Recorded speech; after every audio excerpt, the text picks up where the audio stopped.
Welcome back to another episode of the Open Mic Podcast. I'm your host, Noah Jones. Today I'm joined by Matt Shephard of Hurricane Ditka. How are you doing today? I'm doing great. How are you? I'm doing great. We're going to talk a little bit about photography. We're going to talk a little bit about the band. You want to just start off by introducing yourself, what you do with the band, what band you're in, sort of stuff like that? I play drums for Hurricane Ditka, formerly a myriad of other projects locally. I'm an amateur photographer. That's about all I got. Okay, awesome. And talk to me a little bit more about drumming in particular, how long you've been doing that. I started playing drums, it was late in high school, probably my junior year, so 2007. I was originally a guitar player. I've been playing guitar since I was in like third grade. Okay.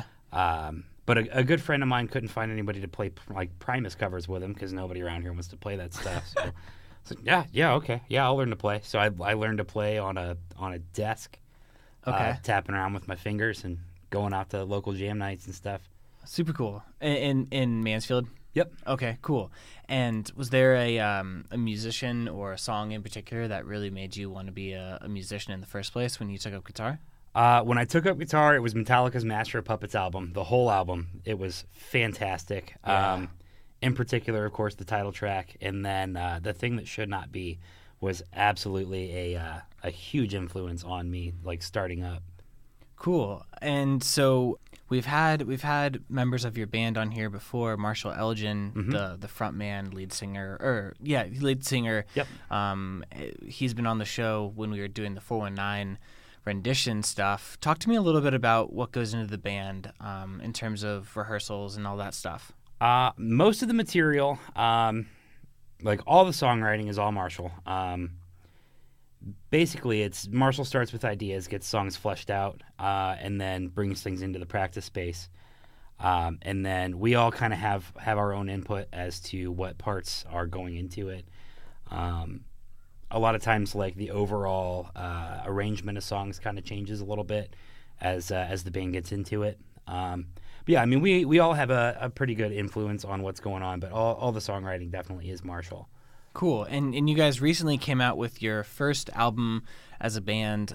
It's self-titled. It's called Hurricane Ditka. It's available on Spotify and iTunes and everywhere else that music is sold or put out there. Yep. Talk to me a little bit about that. Let's start. How long ago did it come out? It wasn't like super recent, but it was within the year, right? Yeah, it was this year. I don't even remember when exactly we finally released it. It kind of took a while, just kind of like getting things together to finally get like the hard copies and stuff in order to be able to do the release. I mean, it had been done for a while, but it took a while to get stuff together to do it. Did you do a lot of the recording in-house, literally, at Marshall's home? Yes. Yeah, okay. It was all recorded at Marshall's house. Ricky Mitchell did all the recording and stuff like that. And, of course, we all do kind of play a part in that. We all do have a big role in what happens at the house. Yeah, well, I really like it. Is there a song in particular that you are especially proud of? There's a couple. I'm a big fan of Bedroom. Okay. Bedroom was a really fun one. And let's see, Shatter's a good one. Yeah, Shattered was is a really great fun one. to play. We were able to, for anyone really interested, we did a video of that one when you guys performed at the After Hours concert. Yep. And then the Seltzer Standard was another favorite of ours. Cool. Talk to us a little bit about Seltzer Standard, and then we'll play it for you. Just what is the song about, stuff like that. Tell us a little. Give us some insight and information. I actually couldn't tell you what it's about. I have no idea. Okay. It's one of those. What do you like about it? Oh, it's just fun. It's absolutely fun. A lot of time changes. A lot of like little nuanced things in that one. It's named after a park that's in Shelby. Obviously, some sort of emotional connection that Marshall has to that. But yeah, I mean, it starts off like nice and strong, high energy. There's a nice little lull in the middle, and then brings it back strong. For any music nerds who actually know what I'm talking about, there's a lot of switching from like 4/4 to 6/8, and then from 6/8 to 3/4 there at the end. Makes it a lot of fun. Makes it a lot of fun to play. Yeah, I think that that's important, not just for the fans, but to have fun playing too. I think that it could be, especially for the kind of music that you do, which you've admitted it's high energy, and you guys literally are putting on a show. It could definitely be tiring, I would imagine, to play the same like 4/4. Yes, every absolutely. time song. I got to have songs. some variation. Yeah. Talk to me a little bit about how important it is for you to have fun while you're playing. I mean, especially you as a drummer, I think you're particularly good at having fun. I mean, you get to do like crazy things with the drumsticks in between, and I've seen you twirl the stick through your fingers, which is always really fun to watch, especially if you're doing video or taking photos. Yeah. Talk to me a little bit about that. The twirling sticks actually is almost a subconscious thing to me. Like I don't realize that I'm doing it. Okay. And a lot of that has to do with timing. It's like a tool to delay myself so I don't rush too badly on the next hit, which is a weird thing. I don't know where I developed that habit. But as far as being a drummer and having fun, when I started playing drums, I was playing a lot of Primus stuff, which I don't know if you're super familiar with Primus, but it's all like wacky, off the wall. Right. Okay. Lots of like little intricate parts. So, like, I got to keep my brain occupied. Otherwise, I just get bored. Like, I can't sit and play, like, AC/DC stuff. It drives me crazy. So, no, I need to have something a little more engaging to keep myself going, keep the energy up. Is there anything else you want to say about the song? No, I mean, not particularly. It's just, it's a powerful little tune.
So yeah, so that was Seltzer Standard. As the drummer, you're sort of the timekeeper of the songs, and as much fun as it is to listen to, I'm assuming it's at least a little challenging to keep the. I mean, there are different time signatures, but the feeling of the beat is still sort of has to be similar in your head. Yeah, it's got to flow, right? Talk to me a little bit about how you perfect that. I mean, just practice, man. Yeah. A lot of it, we don't so much stress like consistent, constant tempo. Like I said, we're a little more like, I don't know, free flowing, emotional, kind of energy focused. So I mean, things do speed up and slow down a little bit. Just kind of bound to happen. But I mean, yeah, it's all in just kind of practice and feeling things out. As far as like knowing where your tempo needs to go. Gotcha. I'm sure that took a lot of practice. What is it like in the studio? Do you have to do it a couple times? Are you a perfectionist in that way, or are you just sort of like, if it's good enough, it's good enough? I'm about halfway in between those two things. Okay. Like, it doesn't need to be absolutely perfect for me. But at the same time, like if it's way too off, then it's way too off. Well, sure. I mean, I think drums are in sort of styles like this where it's obviously rhythm heavy. Drums are one of the more significant parts to have as good as possible. Right. Let's switch over to talking a little bit about photography. I see you brought over a camera. It looks like a digital camera. Is that right? Oh no. No. Okay. We're shooting 35mm film. Perfect. I was hoping you'd talk to me about film. As you know, I've never shot a film camera before. Right. I was in college. I was very interested in a girl who took me into the dark room and developed film with her every once in a while. Talk to me a little bit about the process for those like me who are sort of unfamiliar with it. Okay. Film kind of has a soft spot in my heart. I started on film, switched to digital, got bored, and shortly thereafter stopped shooting. So it's been nice to recently pick it back up again. It's definitely rekindled my passion for it. Film is, you can either buy film or you can, with 35mm, you can bulk load film. So you can roll your own cartridges. So once you shoot film, and it all has to be at the same ISO for the whole roll. Oh, that's interesting. I didn't know that. Yeah. See, with digital, you can kind of switch that stuff up. With film, you're stuck with the same speed for the whole roll. Gotcha. So you have to be pretty strategic then. Yes. And your lens choice matters a whole lot. Okay. Your aperture values matter a whole lot if you're going to be shooting low light, that kind of stuff. But with film, you can kind of, there's a thing you can do in the dark room when you're developing film. You can push or pull it. So if you have a roll of film that's rated at 400 ISO, you can push that a stop or two to like 800 or 1600, or you can pull it to 200 in the development. So you're basically either underexposing and overdeveloping, or overexposing and underdeveloping. But yeah, I mean, once you run through the roll, you load it onto a reel, put it in a tank, and then it's your developer for however long. Your stop bath just stops the developer from working anymore, and then into a fixer, which basically makes the image permanent on the film and then washes away any of the excess silver emulsion on the film. And when you're doing color, there's a couple extra steps there, but it's not much more complicated. It's a little temperature sensitive. You have to make sure you have your temps right on your chemicals, but I mean, aside from that, it's really not much more complicated at all. Gotcha. And then once the film is developed, is there a process between you hang it up to dry after it's been through the liquid process, and having a photo that you could potentially frame, or what? Like, how does it get big enough to be looked at? So there are two routes to go there. You can either scan or digitize it, which I do using a digital camera and a macro lens. Okay. Basically, you backlight the film, and then you get your macro lens out and get it to fill the full frame of the digital camera, get it nice and focused. And you can take a picture of that and then invert it in the PC, do all that. Interesting. In the dark room, you would load the film and do an enlarger, which is basically a backwards camera. So that projects the negative onto a sheet of photographic paper, which also has an emulsion on it, and then that goes through the same development steps to get your positive image. Okay. Cool. That sort of leads me to my next sort of statement. It seems like it's a pretty good time for photography because of all the different sort of places you can put it, whether it's, you go back a couple years, there was that Flickr site. Yeah. The Pinterest, I think, is still a thing. Now there's Instagram that everyone is on. Lots of places to sort of promote your work. I know that you have an Instagram account. What's the name again? Catch 22 Kid. That's right. And you've posted photos that you take at concerts. We've seen each other. We actually sometimes take photos of each other for fun.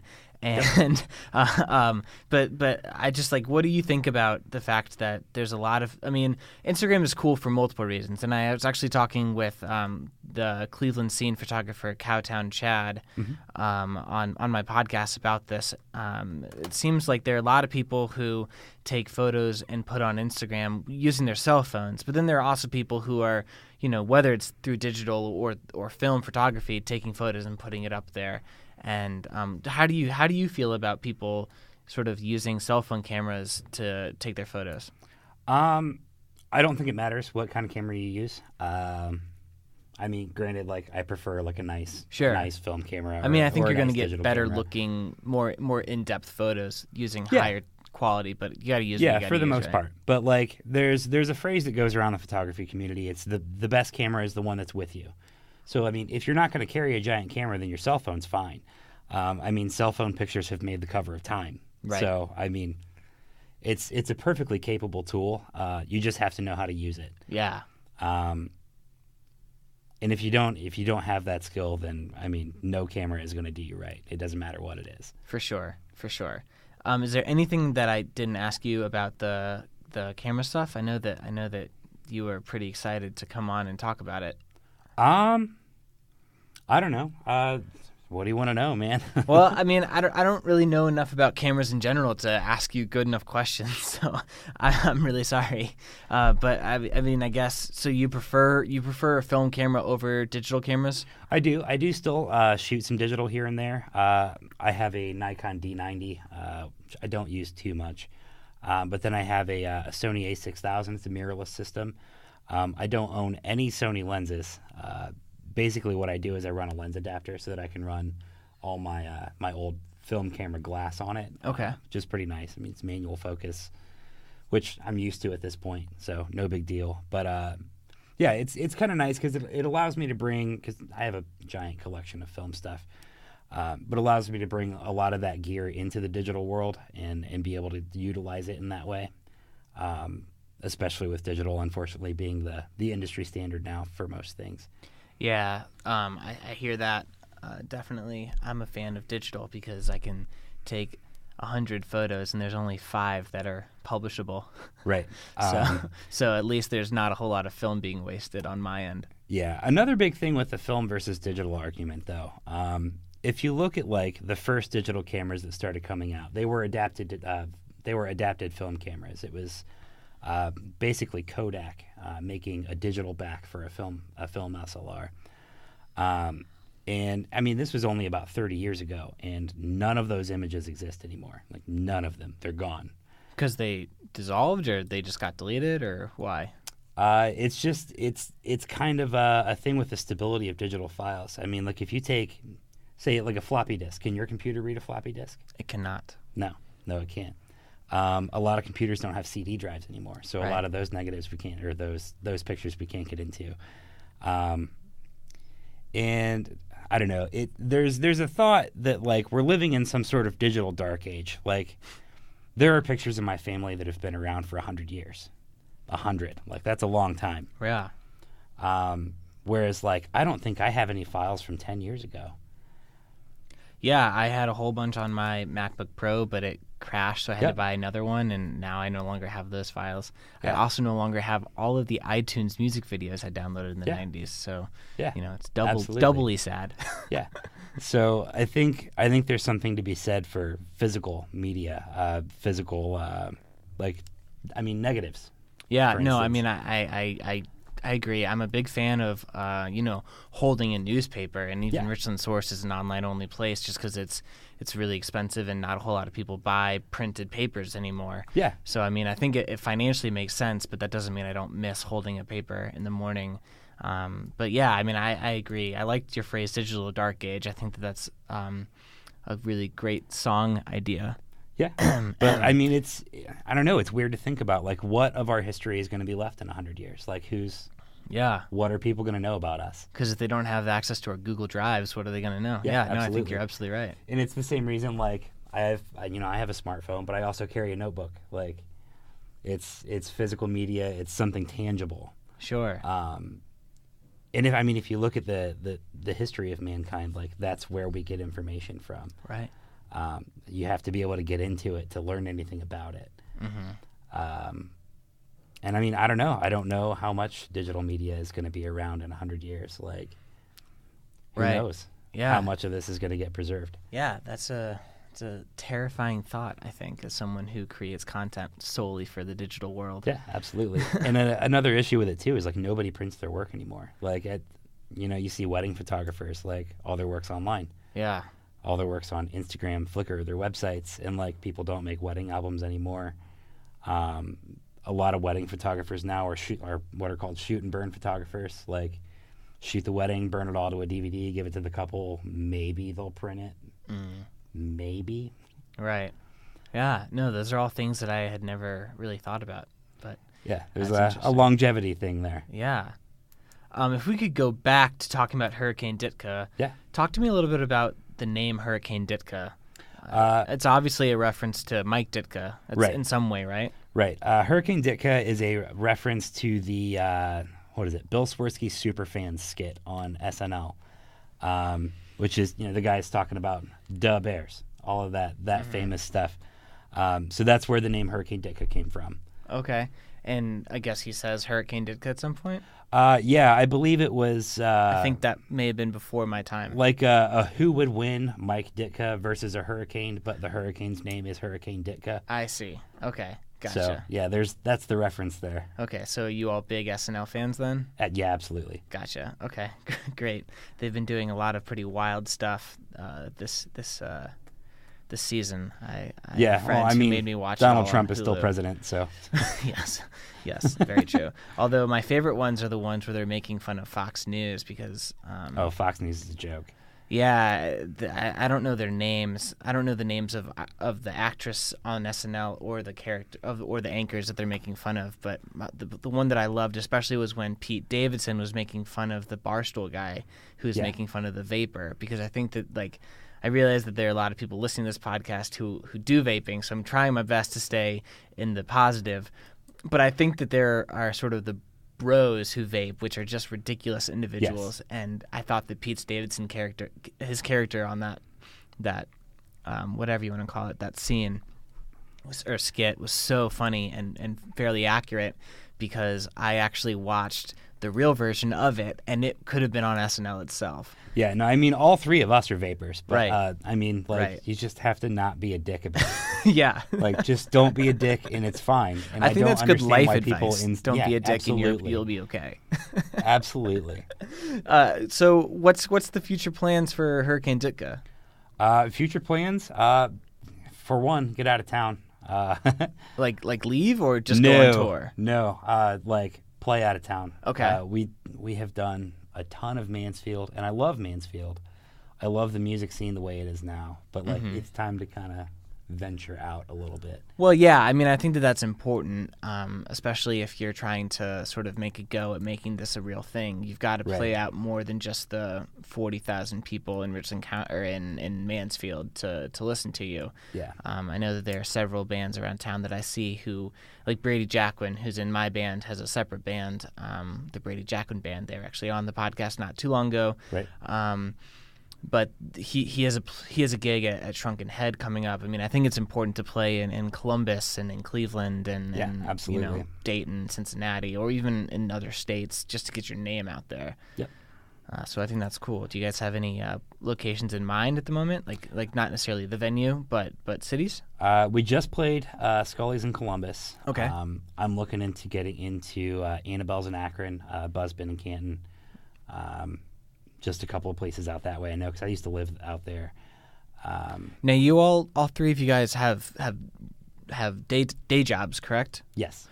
Does it get to a point where like you get a gig in Colorado, you just can't make it because you have things to do, or? It's difficult, especially with schedules. Marshall works a factory job. Right. Mikey does IT stuff for Fin, Feather, and Fur. Oh, I didn't know that. Yeah. And then I work third shift in the ER locally. Gotcha. So when do you guys actually practice? Whenever we can. Okay. Yeah, the schedules can be a little hard to get worked out. The good thing, I only work 3 days a week, but it's all 12-hour shifts. Right. And then I've got, dad life to deal with as well. So yeah, it's a bit rough scheduling. Usually we can make a weekend work, sometimes a weekday, and it really just depends. Do you guys do your best to practice once a week, or is it sort of less consistent? For the most part, we've usually done about once a week. Here lately, it's been a little inconsistent. I guess Fin, Feather, and Fur had just had some kind of IT issue, and Mikey's been working like a crap load of hours. Gotcha. Yeah, I know all about that. We recently had some sort of virus that we couldn't figure out where it was even coming from. They're not IT people, but they're CMS people. Right. They had to spend a lot of time sort of figuring out the answer before they could even figure out the solution to the problem. Yeah. Or they had to figure out the problem before they even figuring out the answer is what I meant to say. Yeah. Is there anything else about Hurricane Ditka that fans can sort of know? Any new album plans, single plans? I don't know. We've been talking about trying to figure out doing a split. We're not really sure who with, Okay. or how that's going to go. But that's the kind of thing that we're looking into. Definitely doing some more writing. That needs to happen anyway. Yeah, I hear that. Well, great. Is there a Hurricane Ditka social media pages at all that fans can like you on? Yeah, we are on Facebook. I believe we're also on Bandcamp. Okay. I'm not sure past that, though. Okay, no worries. So no Instagrams or anything, no Facebook pages? I believe we are on Instagram, actually. Okay, great. Do you don't know the name? It's probably just Hurricane Ditka. Okay. All right, fantastic. Yeah, well, I'm really bad at this. So. No worries at all. No problem. I'm out of questions. Do you have anything else you'd like to say? No, not that I can think of. All right. Well, thank you so much for joining the Open Mic Podcast, Matt. I really appreciate it. Yeah, absolutely. No problem.